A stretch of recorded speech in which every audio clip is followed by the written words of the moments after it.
Hello बच्चों, नमस्कार। मैं अजीम खान। बेटे मोशन मंच पर आपका स्वागत है। बेटे अपन ने प्रीवियस लेक्चर में अपन ने लिया था पशुपालन, और पशुपालन के बीच में उनमें संकरण कैसे होता है ये अपन ने देखा है। आज का टॉपिक बेटे हमारा होगा यानी उत्पादन में वृद्धि और कार्यनीति का भाग 2। तो आइए अपन इसमें देखते हैं कि बेटे मछली पालन आज अपन को टॉपिक लेना है, और दूसरा लेना है कि मधुमक्खी पालन क्या होता है, इसके बारे में आपको जानकारी लेनी है।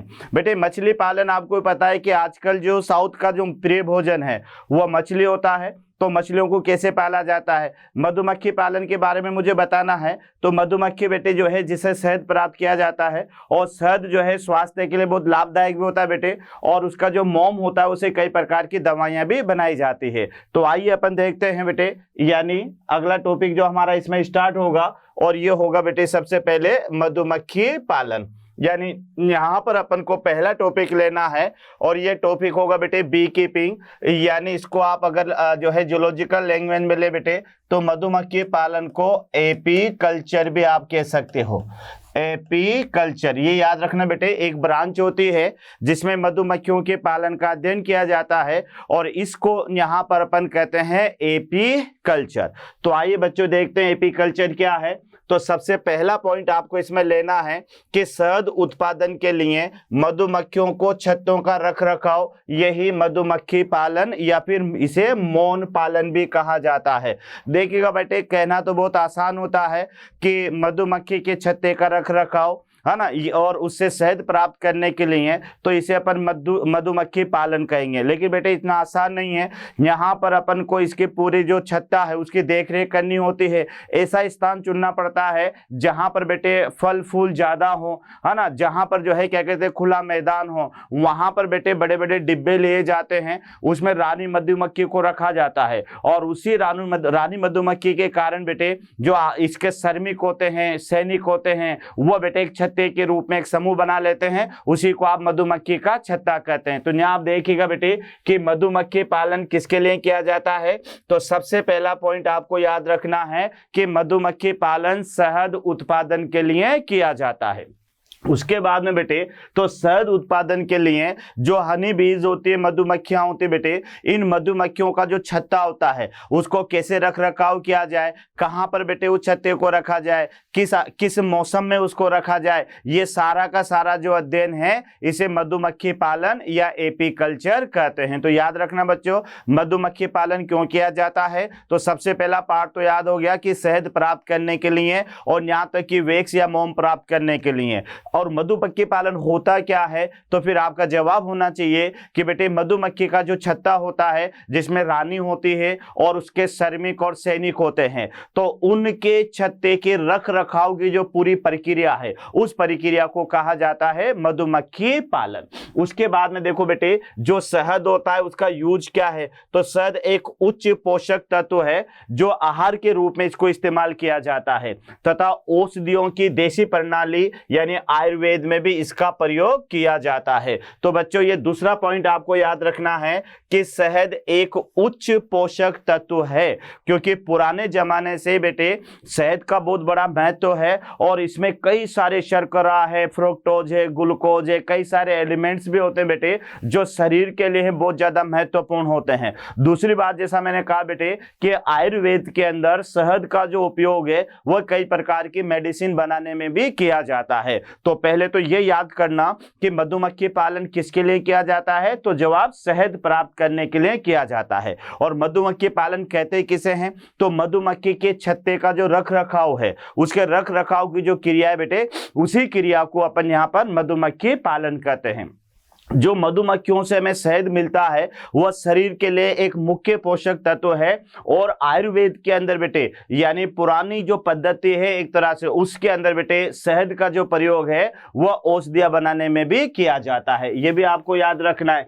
मधुमक्खी का से मोम भी प्राप्त होता है बेटे, यानी वैक्स, जिसका कार्बनिक वस्तुओं को यानी जिससे कई सारी क्रांतिक वर्धक औषधियां होते बेटे उन्हें तैयार करने में किया जाता है, और विभिन्न प्रकार की जो पॉलिश वाले उद्योग होते हैं वहां पर इसका उपयोग किया जाता है। तो ये भी याद हो गया बेटे आपको कि मधुमक्खी पालन से हमें शहद भी मिलता है और शहद के साथ साथ बेटे वैक्स यानी मोम भी प्राप्त होता है। ये जो मोम है ये बेटे कांतिवर्धक और साथ में जहां पॉलिशिंग का काम ज्यादा होता है वहां पर इस वैक्स का उपयोग किया जाता है। तो ये आपको यहां पर याद रखना है। आगे बढ़े बेटे अपन, तो मधुमक्खी पालन का जो व्यवसाय है वह किसी भी क्षेत्र में जहां पर जंगली झाड़ियां हो, जहां पर फूलों का बगीचा हो या जहां पर लहलाती फसलें हो, पर्याप्त कृषि क्षेत्र या चारागाह हो, वहां पर किया जाता है। जैसा मैंने आपसे कहा इसका जो छत्ता होता है, कभी आप गए हो बेटे तो देखा होगा किसी खेत में कई सारी छोटी छोटी पेटियां रखी हुई नजर आती है,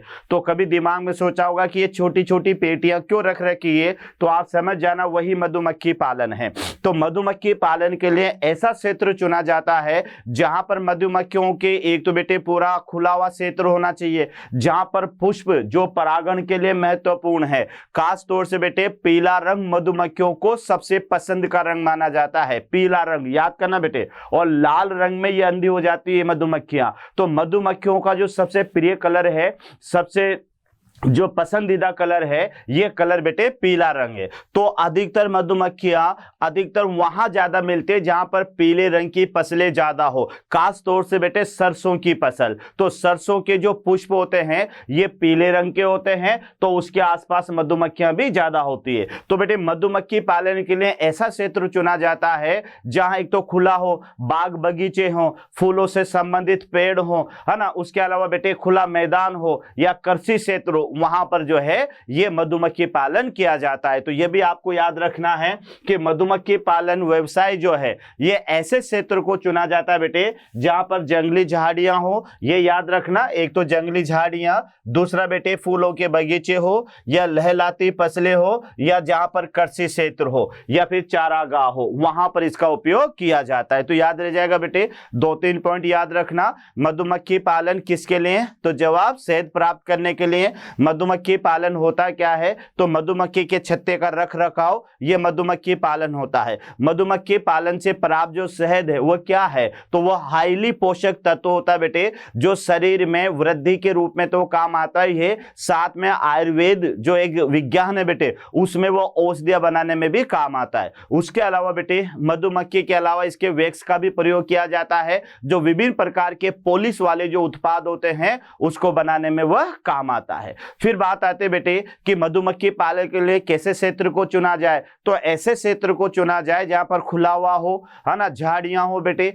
जहां पर जो है पुष्पों की संख्या ज्यादा हो, जहां पर लहराती फसलें हो, जहां पर कृषि क्षेत्र या चारागाह हो, वहां ऐसे क्षेत्र को मधुमक्खी पालन के लिए चुना जाता है। उसके बाद में देखिएगा बेटे मधुमक्खी की कई सी प्रजातियां होती है जिन्हें पाला जाता है, लेकिन भारत में जो सबसे मुख्य मधुमक्खी को पाला जाता है उसका नाम है बेटे एपीज इंडिका। तो ये थोड़ा सा आपको याद रखना है कि बेटे मधुमक्खियां कई वैरायटी की होती है, लेकिन जो सबसे ज्यादा जो मधुमक्खी पाली जाती है हमारे भारत देश में, उस मधुमक्खी का नाम है एपीज इंडिका। ये एपीज इंडिका याद रखना बेटे, एपीज इंडिका, इस मधुमक्खी को सर्वाधिक रूप से पाला जाता है। उसके बाद में आप देखिएगा कि मधुमक्खी पालन यद्यपि अपेक्षाकृत आसान है, परंतु इसके लिए विशेष प्रकार के ज्ञान की आवश्यकता होती है तथा कई संगठन इस पालन की शिक्षा प्रदान करते हैं। देखिएगा बेटे, कोई सा भी बिजनेस हुआ, बिजनेस के लिए हमें नॉलेज होना जरूरी है। मान लो अपन जानते हैं यार अपन को मधुमक्खी पालनी है, तो मधुमक्खी पालन के लिए बेटे हमें उसकी नॉलेज भी चाहिए। ऐसा नहीं है कि मधुमक्खी पालन के लिए गाय भैंस की तरह चारा डाल देंगे, है ना, पानी पिला देंगे, तो ऐसा नहीं होगा बेटे। उनको एक अलग तरीके से उसका रखरखाव किया जाता है। तो मधुमक्खी पालन से पहले आसान तरीका तो है, लेकिन बेटे उसमें छत्ते का रखरखाव कैसे किया जाएगा, कितने दिनों में शहद को बाहर निकालना पड़ेगा, रानी मधुमक्खी का चुनाव कैसे करना पड़ेगा, ठीक है, और उसके लिए भोजन या क्या चाहिए बेटे, गुड़ वगैरह वो डालना पड़ता है छत्ते के ऊपर ताकि उन्हें न्यूट्रिशन भी मिलता रहे। तो ये सारी चीजें नॉलेज होना चाहिए मधुमक्खी पालन के लिए। तो आप ये याद रखना कि मधुमक्खी पालन एक आसान तो है, परंतु बेटे इसे विशेष प्रकार के ज्ञान की आवश्यकता होती है, और ये ज्ञान हमें कई संगठन इस ज्ञान को प्रदान करते हैं। कई जगह पर बेटे इसके कैंप लगते हैं जहां ये बताया जाता है कि मधुमक्खी को कैसे पाला जाता है। तो ये थोड़ा सा याद रखिएगा आप कि मधुमक्खी पालन करना आसान तो है, लेकिन बेटे फिर भी अपन को विशेष ज्ञान की जरूरत पड़ेगी, और ये ज्ञान हमें विभिन्न संगठनों के माध्यम से, विभिन्न कैंप के माध्यम से हमें ये ज्ञान प्राप्त होता है। तो ये बेटे आपको यहाँ पर याद ही रखना बेटे, ये चैप्टर 2-3 चैप्टर ऐसे लास्ट वाले जिसमें आपको याद करते हुए चलना है, क्योंकि अधिकतर रटाफिकेशन वाले चैप्टर माने जाते हैं बेटे ये, तो ये आपको याद रखना है। उसके बाद में बेटे अगला पार्ट आता है कि सफल मधुमक्खी पालन के लिए निम्नलिखित बिंदु अत्यंत महत्वपूर्ण है। तो ये सबसे इंपॉर्टेंट पॉइंट है, क्योंकि क्वेश्चन बन सकता है बेटे कि कौन कौन से ऐसे स्पेशल पॉइंट है जिसके आधार पर आप सफल मधुमक्खी पालन का चुनाव कर सकते हैं। तो ये आप यहाँ पर देख लीजिएगा, यहाँ पर आप देख लीजिएगा बच्चों कि मधुमक्खी की जो प्रकृति है तथा स्वभाव का ज्ञान, एक तो ये अपन को यहाँ पर याद होना चाहिए कि मधुमक्खी की जो प्रकृति है और उसका स्वभाव कैसा है। कई मधुमक्खियां ऐसी होती है बेटे जो अटैकर होती है, हमला करने वाली होती है, और कई मधुमक्खियां शांत स्वभाव की होती है। उसके अलावा बेटे यहाँ पर आपको याद रखना है कि मधुमक्खियों का पूरा एक सामाजिक जीवन होता है, यानी इसमें शहद लाने वाली मधुमक्खियां अलग होती है ना, इसमें जो है बेटे सेवा करने वाली मधुमक्खियां अलग होती है ना, सुरक्षा करने वाली मधुमक्खियां अलग होती है, अंडे देने वाली मधुमक्खियां अलग होती है। तो जब भी अपन को मधुमक्खी पालन करना हो तो मधुमक्खियों के इस स्वभाव के, इनके गुणों के बारे में जानकारी होना भी आवश्यक हो जाता है। तो एक तो ये भी आपको याद रखना है। दूसरा बेटे आपको याद रखना है कि मधुमक्खी के छत्ते का रखरखाव के लिए उपयुक्त स्थान का चयन, यानी ये भी याद रखना बेटे कि मधुमक्खी के छत्तों के रखने के लिए उपयुक्त स्थान का चयन। अब ये स्थान कौन सा हो सकता है, तो ये बेटे फूलों वाले बगीचे हो सकते हैं, यहाँ पर याद रखना फूलों वाले बगीचे ये भी हो सकते हैं। उसके अलावा बेटे यहाँ पर जो है फसलें हो सकती है, उसके आसपास में फसल हो सकती है, कुछ चारागाह हो सकते हैं, उसके अलावा जंगली झाड़ियां भी हो सकती है ना। खास तौर से बेटे जैसे सरसों की फसल है ना, धनिये की फसल है, तो इसके आसपास अगर आप देखेंगे तो बेटे यहाँ पर जो है क्या कहते हैं, यह आपको ज्यादा देखने को मिलेगी मधुमक्खियां। तो ऐसे जगह पर इसका चुनाव किया जा सकता है। तो यहाँ आप देख ले कि मधुमक्खी के छत्तों के रखने के लिए उपयुक्त स्थान का चयन। तो बेटे उपयुक्त स्थान के चयन में क्या क्या हो सकता है, फूलों वाले बगीचे, फसल, चारागाह, लहलाती फसलें और कृषि क्षेत्र आदि हो सकते हैं। तो ये आपको यहाँ पर याद रखना है। उसके बाद में बेटे आगे बढ़े अपन, तो मधुमक्खियों का समूह यानी दल को पकड़ना और उन्हें छत्ते में रखना, ये भी नॉलेज होना चाहिए बेटे। मधुमक्खियों के समूह को पकड़ना, तो समूह को पकड़ने के लिए आपको ये यहाँ पर याद करना बेटेगा बेटे कि यहाँ पर रानी मधुमक्खी का चयन करना पड़ेगा, रानी मधुमक्खी का चयन। तो ये ध्यान रखना कि अगर आपको मधुमक्खियों के समूह को या दल को पकड़ना है तो बेटे वो जो बी कीपिंग करता है वह सारी मधुमक्खियों को उठाकर नहीं ले जाता। वह क्या करता है, रानी मधुमक्खी को देख लेता है, थोड़ी बड़ी होती है बेटे ये, और उसको उठा करके जहां पर उसको रखना है वहां उसको छोड़ देता है। तो बेटे उसके साथ साथ उसकी प्रजा जो होती है सारी की सारी, जिसमें सैनिक भी होते हैं, जिसमें श्रमिक भी होते हैं, जिसमें बेटे जो है क्या कहते हैं कई सारे जो जूस लाते हैं, फलों का रस लाते हैं, शहद बनाने वाले वह अलग होते हैं। तो ये सारे के सारे रानी के पीछे पीछे आकर वो एक समूह बना लेते हैं। तो ये आपको यहाँ पर भी देखना है कि मधुमक्खियों के समूह को पकड़ना और उन्हें छत्ते में रखना, ये भी प्रबंधन इसमें आना चाहिए। उसके बाद में बेटे विभिन्न मौसमों में छत्तों का प्रबंधन, यानी ये जैसा मैंने आपसे कहा था कि बेटे मौसम बदलता रहता है, मौसम बदलता रहता है, सर्दी का मौसम तो कैसे छत्ते की रख रखाव की जाएगी, गर्मी का मौसम होगा तो कैसे छत्ते की रख रखाव की जाएगी, है ना, बसंत का मौसम होगा तो कैसे छत्ते की रख रखाव की जाएगी। तो मौसम के अनुसार, विभिन्न मौसम के अनुसार बेटे छत्ते का रख रखाव कैसे किया जाता है, वो सारी चीजों की भी नॉलेज होना चाहिए। उसके बाद में फिर आगे बढ़े बेटे कि यहाँ पर अगला जो है वह शहद और जो मोम है का रख रखाव तथा उसका एकत्रीकरण यानी स्टोरेज कैसे किया जाए, या कलेक्शन एंड स्टोरेज कैसे किया जाए, ये भी आपको याद होना चाहिए कि जैसे बेटे शहद आ गया छत्ते के अंदर तो छत्ते से शहद कैसे निकालना है ताकि उसमें रहने वाली अन्य मधुमक्खियों को हानि नहीं पहुंचे, और उस शहद का और उस वैक्स यानी मोम का जो स्टोरेज कहां पर करना है, किस तरह से बेटे उसको रखना है, तो ये भी ज्ञान हमें होना चाहिए। तो यहां आप देख लीजिएगा कि शहद तथा वैक्स का जो है रख रखाव और साथ में उसका कलेक्शन और उसका स्टोरेज कैसे किया जाता है, ये नॉलेज भी हमें होना चाहिए। तो ये भी याद करना बेटे, क्या क्या याद हुआ, यानी सफल मधुमक्खी पालन के लिए निम्नलिखित बिंदु अत्यंत महत्वपूर्ण है। ये एनसीईआरटी बता रही है बेटे, याद रखना। तो क्या क्या बिंदु महत्वपूर्ण है, सबसे पहला तो मधुमक्खियों की प्रकृति और उनके स्वभाव के बारे में जानकारी लेना, क्योंकि बेटे बिना प्रकृति के, बिना स्वभाव के, अगर आपको पता ही नहीं है कि जिस मधुमक्खी को आप पाल रहे हैं, जिस मधुमक्खी की आप बी कीपिंग कर रहे हो, उसका स्वभाव कैसा है, क्या वो उग्र स्वभाव की मधुमक्खियां हैं या वो शांत स्वभाव की मधुमक्खियां हैं, तो उसी के अनुसार बेटे जो है क्या कहते हैं आपको उनका रखरखाव करना पड़ता है। तो सबसे पहला पॉइंट तो क्या है कि बेटे मधुमक्खियों की प्रकृति, किस प्रजाति की मधुमक्खी है वो आपको लेना है, और साथ में बेटे उसका स्वभाव कैसा है ये जानकारी आपको लेनी है। उसके बाद में बेटे मधुमक्खी के छत्तों के रखरखाव के लिए उपयुक्त स्थान का चुनाव, यानी जहां पर आपको बी कीपिंग करनी है, जहां पर बेटे आपको मधुमक्खी पालन करना है, तो मधुमक्खी पालन या बी कीपिंग वाले जो स्थान है उस स्थान पर बेटे आपको क्या करना है, उसका चुनाव करना है।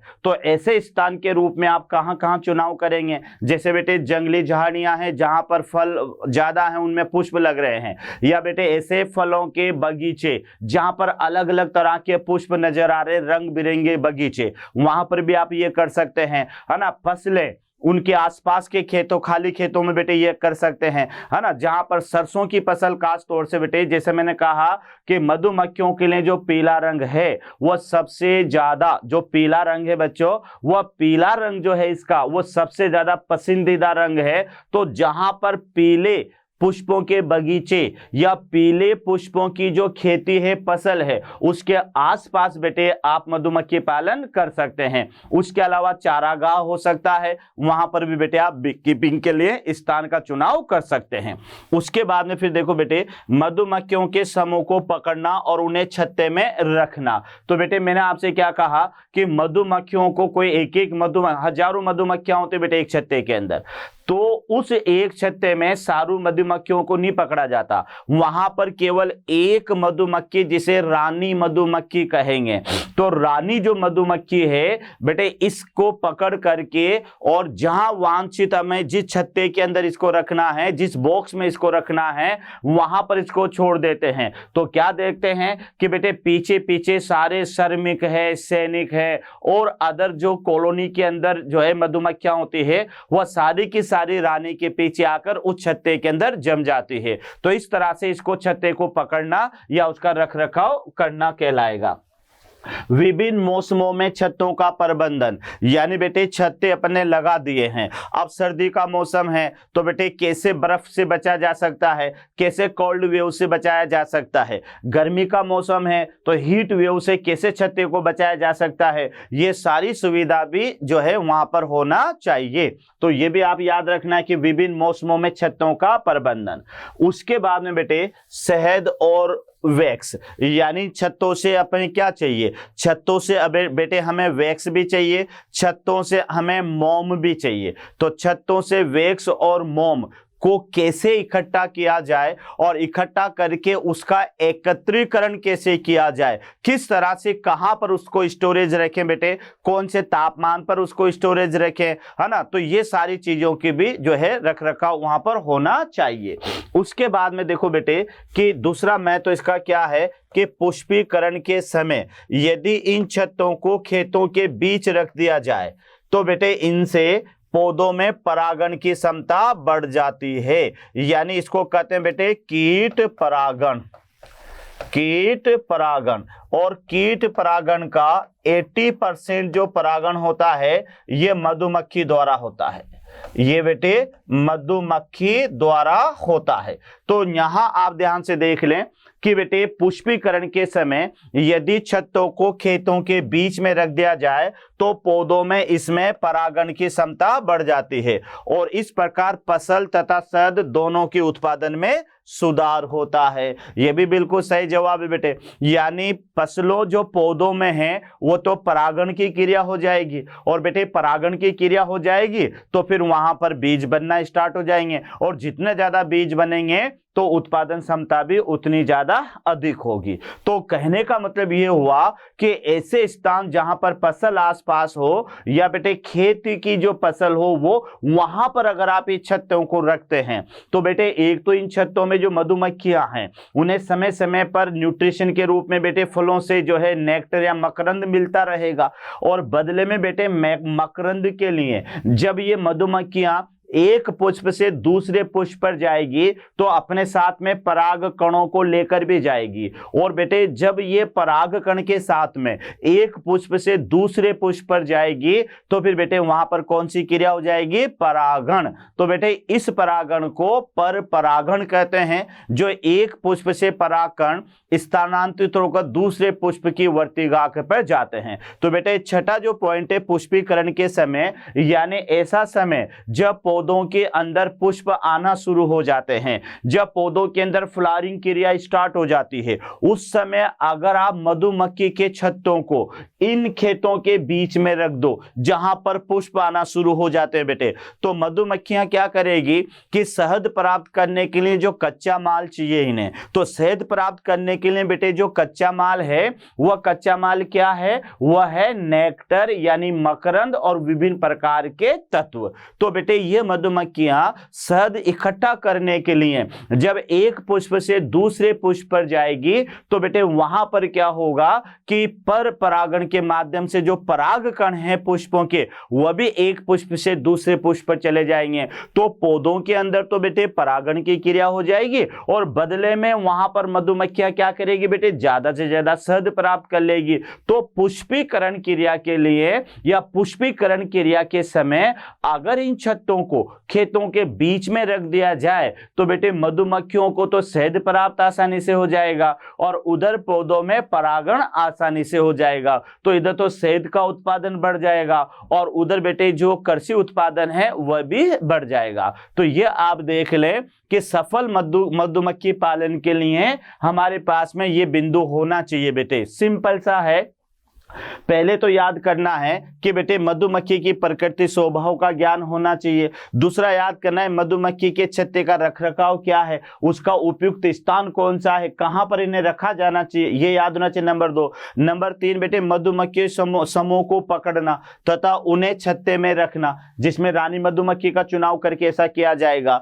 चौथा है बेटे विभिन्न मौसमों में छत्ते का रखरखाव, यानी समय बदलता रहता है तो हर मौसम में छत्ते का रखरखाव कैसे किया जाए ये भी आपको याद रखना है। और 5वां है बेटे शहद और मोम का रखरखाव, जो छत्तों से हमें शहद मिलेगा, जो छत्तों से हमें बेटे वैक्स मिलेगा, उसका रखरखाव कैसे किया जाएगा, कहां पर उसको स्टोरेज करना है, ये आपको याद होना चाहिए।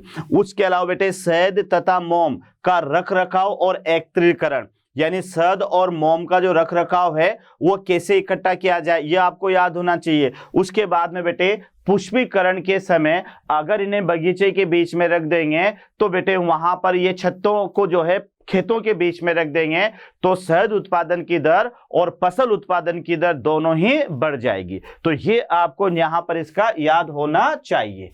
उसके बाद में दूसरा पार्ट बेटे हमारा आता है फिशरी, यानी इसको आप कहोगे पीसी कल्चर।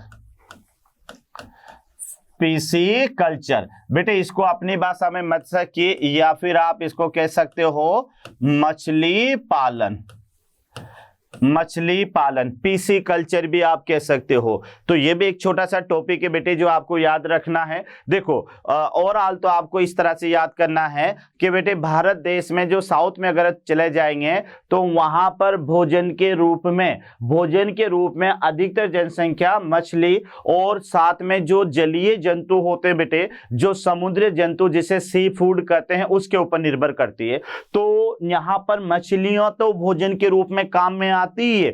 मछलियों के साथ साथ बेटे झींगा है, केकड़ा है, लोबस्टर है ना, सीप है, इनको भी जो है भोजन के रूप में काम में लिया जाता है। तो यहाँ हमें ये देखना है कि बेटे ये जो मत्स्यिकी है या पीसी कल्चर है, ये होता क्या है, क्या क्या यूज आता है और किस प्रकार की मछलियों का पालन किया जाता है। बेटे यहाँ पर जो रोहू, कतला, इनमें छोटे छोटे पोंड बनाए जाते हैं, है ना, जिसे हार्वेस्टिंग पूल कहते हैं। फिर विशेष इनके जो शिशु बनते हैं उन्हें फ्राई करते हैं। एक विशेष समय में एक पोंड से दूसरे पोंड में बेटे इसे पहुंचाया जाता है और इस तरह से ये वेस्ट हो जाती है, तो फिर बेचने के लिए मार्केट में ये आ जाती है। तो इस तरह से अपन को इस टॉपिक में लेना है, यानी मछली पालन, जिसे बेटे आप इंग्लिश में बोल सकते हैं पीसी कल्चर।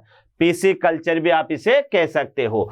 ठीक है, अब यहां पर देखो बेटे, ये पहला टॉपिक है, इसका पहला पॉइंट यानी मत्स्यिकी एक प्रकार का उद्योग है जिसका संबंध मछली और अन्य जलीय जीव को पकड़ना और उसे प्रसंस्करण यानी पालना तथा उसने बेचने से होता है। तो ये थोड़ा सा याद रखना बेटे। जैसा मैंने आपसे कहा था कि मत्स्यिकी में केवल मछली ही नहीं, मछली के अलावा जो अन्य जलीय जंतु हैं उन्हें बेटे पालना, पकड़ना और साथ में बेटे उन्हें मार्केट में बेचना, ये तक शामिल है पूरा का पूरा मत्स्यिकी में। तो मत्स्यिकी आपको याद रखना है बेटे, यानी किस तरह से याद रखोगे कि मछली पालन मछली से संबंधित है, लेकिन मछली के साथ साथ जो अन्य जलीय जंतु है उनको बेटे पालना है, पकड़ना है, पालना है और मार्केट में बेचना है। तो तीन शब्द इसमें शामिल करना बेटे, एक तो पकड़ना,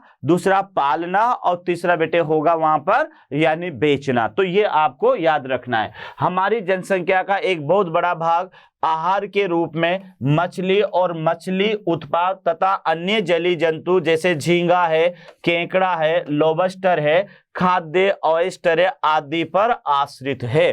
तो बेटे ये भी थोड़ा सा आपको याद रखना है कि हमारे भारत देश का जो अधिकांश बड़ी जनसंख्या का जो क्षेत्र है वह भोजन के रूप में बेटे मछली पर, मछली से बनने वाले उत्पादों पर और अन्य जलीय जंतुओं पर, जिसमें शामिल हैं झींगा मछली, जिसमें शामिल है बेटे सीप, जिसमें शामिल है केकड़ा और जिसमें शामिल है लोबस्टर। तो ये सारे के सारे ऐसे जलीय जंतु हैं जिन्हें मनुष्य भोजन के रूप में इस्तेमाल करता है, भोजन के रूप में बेटे इन्हें जो है ग्रहण करता है। तो एक बार आप देख ले बेटे कि हमारी जनसंख्या का बहुत बड़ा क्षेत्र आहार के रूप में मछली और मछली से संबंधित उत्पाद और अन्य जलीय जंतु, जिसमें झींगा है बेटे, इसको प्रॉन भी कहते हैं, केकड़ा है, लोबस्टर है और खाद्य लोबस्टर है, इन पर आश्रित रहते हैं। कुछ मछलियां, सेकंड पॉइंट आपको याद रखना है बेटे, कुछ मछलियां जैसे कतला है, रोहू है और कॉमन कार्प है, सामान्य अलवणीय जल, अलवणीय जल इसको कहोगे बेटे यानी फ्रेश वाटर।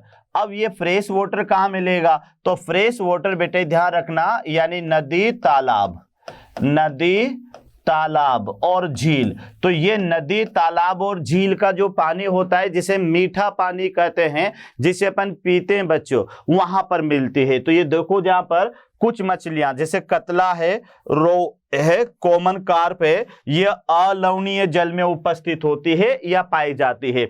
और अलवणीय जल बेटे कहाँ का होगा, नदी, तालाब और झीलों का जो जल होता है ना, इस जल को कहते हैं अलवणीय जल। ये याद रखना, क्या कहोगे बेटे, इसे अलवणीय जल कहोगे। उसके अलावा ध्यान रखना बेटे कुछ समुद्री मछलियां भी है, कुछ समुद्री मछलियां जैसे हिल्सा है, सरडाइन है ना, मैकफेरल है और पॉम्फ्रेट है, ये मछलियां कहाँ पाई जाती है? समुद्री जल में पाई जाती है। ये मछलियां समुद्री जल में पाई जाती है। तो बेटे आप यहाँ पर देख ले, अगेन मैं रिपीट कर रहा हूं, आप यहाँ पर पढ़ रहे हैं फिशरी, और ये बेटे एनसीईआरटी की ही टॉपिक है, उसी का मैटर है, आपको याद रखना है। तो इसमें आपको पहला पॉइंट याद रखना है कि जो मछली पालन है, हालांकि इसका पूरा बहुत लंबा प्रोसीजर भी होता है बेटे, है ना, अगर पूरी डिटेल इसमें जाए तो बेटे अलग अलग तरह के पौंड बनते हैं और फिर विशेष समय पर एक पौंड से दूसरे पौंड में इसको पहुंचाया जाता है, दूसरे से तीसरे पौंड में पहुंचाया जाता है और लास्ट में हार्वेस्टिंग पौंड में इसको पहुंचाया जाता है। तो बेटे वह पूरी डिटेल होती है, यहाँ इतना ज्यादा डिटेल आपकी एनसीईआरटी नहीं बता रही है। बस आपको याद रखना है कि जो मछली पालन है वो एक प्रकार का ऐसा उद्योग है जिसका संबंध मछली पालन से है और मछली से प्राप्त उत्पादों से है, जिसमें मछली को पकड़ना शामिल है, मछली को पालना शामिल है और साथ में मछली को बेचना शामिल है। यहां तक क्लियर? दूसरा आपको याद रखना बेटे कि जो है जनसंख्या का एक बड़ा भाग आहार के रूप में मछली और मछली से बने उत्पादों पर निर्भर करता है और साथ में कुछ जलीय जीवों पर भी निर्भर करता है ना। अब वो जलीय जीव क्या है जिन्हें भोजन के रूप में मनुष्य इस्तेमाल करता है? तो बेटे एक तो झींगा मछली है ना, झींगा मछली, उसके अलावा केकड़ा है, उसके अलावा लोबस्टर है, या फिर बेटे जो है क्या कहते हैं एक ऑयस्टर भी होता है, या सीप वगैरह का नाम सुना हो आपने, ये जो यहाँ पर दे रखा है ना बेटे, ये जो है खाद्य ऑयस्टर, इसको सीप कह सकते हो आप, इन्हें सीप भी कहते हैं, आदि आश्रित है। फिर बेटे मछलियां कौन कौन सी होती है? तो मछलियां दो तरह की होती है। अगर आपने 11th के अंदर बेटे क्लासिफिकेशन पढ़ा हो तो मछलियों के दो वर्ग हैं, एक तो अस्थिल मछलियां और एक उपास्थल मछलियां। ठीक है, अस्थिल मछलियां अधिकतर अलवणीय जल में पाई जाती है, यानी नदी, तालाबों, झीलों के जल में पाई जाती है, और जो उपास्थल मछलियां होती है बच्चों, ये उपास्थल मछलियां अधिकतर समुद्र में पाई जाती है, जहां पर जो है क्या कहते हैं जल लवणीय जल होता है। तो यहां दो कैटेगरी में इसको बांटा गया है। पहले तो कुछ मछलियां होती है जैसे कतला है, रोहू है और कॉमन कार्प है, ये याद कर लेना बेटे, क्वेश्चन बन सकता है। तो ये तो कहां पाई जाएगी आपको? अलवणीय जल। अलवणीय जल का माने बेटे नदी, तालाब और झील में पाई जाती है। यहां तक क्लियर? उसके बाद में बेटे देखो आप कि कुछ समुद्री मछलियां हैं जैसे हिल्सा है ना, सरडाइन है ना, मैकेफेरल है और पॉम्फ्रेट है, ये मछलियां जो है समुद्र में पाई जाती है। तो ये आपको यहां पर याद रखना है। उसके बाद में आप देखिएगा बेटे कि जो मछली पालन है वह भारत की अर्थव्यवस्था जो है मछली पालन का एक महत्वपूर्ण स्थान है। बेटे आपने देखा होगा कि कितने मछुआरे जो होते हैं जो समुद्र तट के आसपास रहते हैं, उनका पूरा जीवन मछली पालन पर निर्भर करता है, और वहां से बड़े बड़े जहाज भी होते हैं बेटे, डिस्कवरी में देखा करो, जो मछलियों को पकड़ने के काम आते हैं, जैसे टूना फिश वगैरह हुआ, है ना, एक पूरा उद्योग होता है बेटे ये। तो यहाँ पर देखो भारत की जो अर्थव्यवस्था है ये एक तरह से मछली पालन का एक महत्वपूर्ण स्थान है। उसके बाद में बेटे आप देखिएगा कि यहाँ पर ये तटीय राज्यों में विशेषकर लाखों मछुआरे और किसानों की आय तथा रोजगार का प्रदान करती है, आय और रोजगार प्रदान करती है। तो ये भी आपको देखा होगा बेटे कि जो मछली पालन है, एक तो भारत देश की जो अर्थव्यवस्था है उसमें मछली पालन का एक मुख्य योगदान है। जो तटीय प्रदेश होते हैं बेटे जैसे कि समुद्र के किनारे वाले क्षेत्र, तो वहां पर अधिकतर जो किसान और मछुआरे होते हैं उनकी आय का स्रोत और उनकी जो है क्या कहते हैं रोजगार जो बेटे मछली पालन से ही मिलता है। लाखों मछुआरे होते हैं बेटे जो समुद्र में डेली की डेली मछली पकड़ने के लिए निकलते हैं। तो ये थोड़ा सा आपको याद रखना है कि यहां पर आपको याद रखना है कि बेटे जो तटीय राज्य होते हैं, है ना, तटीय जैसे बॉम्बे है और भी कई सारे राज्य बेटे जहां पर मछलियों को पकड़ा जाता है, तो लाखों मछुआरे और किसान की जो आय है और उनका जो रोजगार है, ये आय और रोजगार बेटे मछली पालन से ही मिलता है। उसके बाद में देखो बहुत से लोगों की जीविका जो है बेटे वह एकमात्र साधन है और मत्स्यिकी की बढ़ती हुई मांग को देखते हुए इसके उत्पादन को बढ़ाने के लिए विभिन्न प्रकार की तकनीकी अपनाई जा रही है। तो ये भी आपको याद रखना है कि बेटे बहुत से लोगों के लिए ये जो मछली पालन है वह जीविका है। देखा होगा आपने कि बेटे अगर मान लेते हैं बेचारे वो दिन भर जाते हैं, मछली पकड़ते हैं, बेचते हैं और फिर जो है उसी से उनका जो है पूरी लाइफ चलती है। तो बेटे कई सारे मछुआरे ऐसे होते हैं जो पूरी तरह से मछली पालन पर ही डिपेंड रहते हैं और उनकी जीविका का जो पूरा का पूरा स्रोत होता है वो बेटे मछली पालन ही होता है। तो यहाँ आप देखो कि बहुत से लोगों के लिए ये जीविका का एकमात्र स्रोत है। और जो मछली पालन की बढ़ती हुई मांग को देखते हुए बेटे मछली पालन यानी देखिएगा आजकल अधिकतर क्षेत्र में बेटे भोजन के रूप में मछली का इस्तेमाल किया जाता है। तो मछली की मांग को देखते हुए बेटे मछली पकड़ने, मछली पालने की नई नई तकनीकों का इस्तेमाल अब किया जा रहा है। बेटे ध्यान रखिएगा क्योंकि इतनी सारी मछलियां भी नहीं है कि नदी तालाबों से पूरी हो जाएगी। तो बेटे इन्हें पाला जाता है, बहुत बड़ा एरिया एक ले लिया जाता है, फिर वहां पर बेटे जो है क्या कहते हैं मछली पालन किया जाता है। नदी तालाबों में भी मछलियां जो होती है तो गवर्नमेंट विशेष समय में मछली पकड़ने पर बैन लगा देती है। कारण क्या है? क्योंकि बेटे जो मछुआरे होते हैं वो छोटी छोटी मछलियों को भी मार देते हैं विशेष सीजन में। जिस समय मछलियों का जनन का सीजन होता है उस समय मछली पकड़ने पर बैन लगा दिया जाता है ताकि उनकी जनसंख्या बढ़ती रहे। तो तकनीकों का उपयोग किया जाता है। उसके अलावा बेटे मछली उद्योग को विकसित हुआ है तथा फला फूला है, जिससे सामान्यतः देश तथा विशेष किसानों की काफी आमदनी हुई है। और अब हम इसे क्या बोलते हैं? नील क्रांति कहते हैं। यानी ये क्रांति कहलाती है नील क्रांति। तो बेटे इस तकनीकों का उपयोग करने से जो मछली पालन का जो उद्योग है ये विकसित हुआ है, बहुत ज्यादा फला फूला है, जिससे सामान्य देश तथा विशेष किसानों में काफी आमदनी हुई है। यानी देश की तो आमदनी हुई है क्योंकि मैंने शुरू में बता दिया था बेटे कि देश की जो आर्थिक स्थिति है वो उसका बहुत बड़ा योगदान होता है मछली पालन का। ठीक है, कई सारे बेटे टैक्स लिए जाते हैं मछुआरों से, मछलियों का किस तरह से फैक्ट्रियों में बेचा जाता है, तो एक बहुत बड़ा योगदान है बेटे यहाँ पर। तो ये जो यहाँ पर तकनीकी है, नई नई तकनीकें जब अपनाएंगे तो मछली पालन में बेटे सुधार होगा, है ना, अधिक संख्या में मछली पकड़ी जाएगी।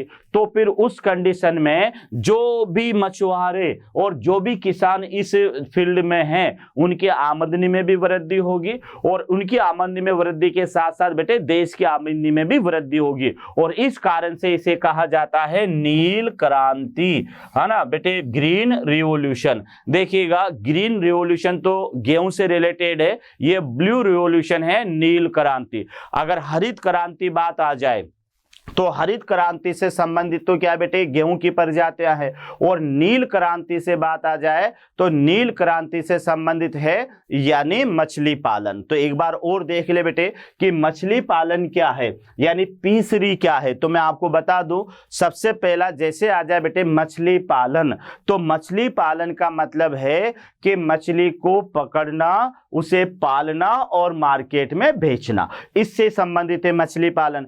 मछली पालन के रूप में मुख्यतः मछली का तो उपयोग किया ही जाता है, लेकिन बेटे मछली के साथ साथ जो है अन्य जलीय जंतु हैं जैसे केकड़ा है ना, सीप है, लॉबस्टर है, उसके अलावा बेटे झींगा मछली, इनको भी भोजन के रूप में जो है इस्तेमाल किया जाता है। बेटे मछलियां जो जलीय जल में होती है जिसे अलवणीय जल, उसमें रोहू कतला वगैरह आती है, और जो समुद्री जल के अंदर जो मछलियां खाई जाती है, टूना फिश होती है बेटे, हिल्सा होती है, सालमन होती है, तो इन्हें जो है समुद्र के जल से पकड़ा जाता है। उसके बाद में बेटे देखो कि यहाँ पर भारतीय जो अर्थव्यवस्था है, भारतीय जो इकोनॉमिक है वह मत्स्य यानी मछली पालन पर निर्भर करती है, एक बहुत बड़ा स्थान रखती है। दूसरा बेटे यहाँ पर जो तटीय क्षेत्र होते हैं या तटीय राज्य होते हैं वहां पर लाखों जो किसान होते हैं और मछुआरे होते हैं, उनकी आय और साथ में जो है क्या कहते हैं उन्हें रोजगार प्रदान करती है। ये जरूर याद करना कि बेटे मछली पालन एक ऐसा उद्योग है जो समुद्र के किनारे रहने वाले, जो समुद्र के किनारे रहने वाले जो बेटे मछुआरे होते हैं, जो किसान होते हैं, उन्हें आय और रोजगार प्रदान करती है। इतना आपको याद रखना है। उसके अलावा बेटे बहुत से लोगों के लिए ये जो मछली पालन है वह आय का एकमात्र स्रोत होता है, और साथ में बेटे मत्स्य पालन की मांग की बढ़ती हुई मांग को देखते हुए इनके उत्पादन को बढ़ाने के लिए नई नई तकनीकी इस्तेमाल की गई है। इतना आपको याद रखना है। उसके अलावा बेटे ध्यान रखना कि जो मछली उद्योग है ये इन तकनीकों का प्रयोग करने के कारण अधिक विकसित हुआ है, और इसके अधिक विकसित होने से बेटे एक तो जो मछुआरे होते हैं, जो किसान होते हैं, उनकी आय में वृद्धि हुई है, और साथ में जो देश है बेटे उसकी इकोनॉमिक कंडीशन में भी सुधार हुआ है। तो बेटे ये था हमारा आज का टॉपिक, और बेटे मोशन मंच की ओर से आपको बहुत बहुत धन्यवाद। Thank you. आशा करता हूं हमारे टॉप एजुकेटर का यह लेक्चर आपको पसंद आया होगा। अगर पसंद आया है तो वीडियो को लाइक करिए, चैनल को सब्सक्राइब करिए और शेयर भी करिए, क्योंकि ज्ञान बांटने से बढ़ता है और सही बताऊं तो पुण्य भी मिलता है। मुझे सुनने के लिए बहुत बहुत धन्यवाद। Thank you.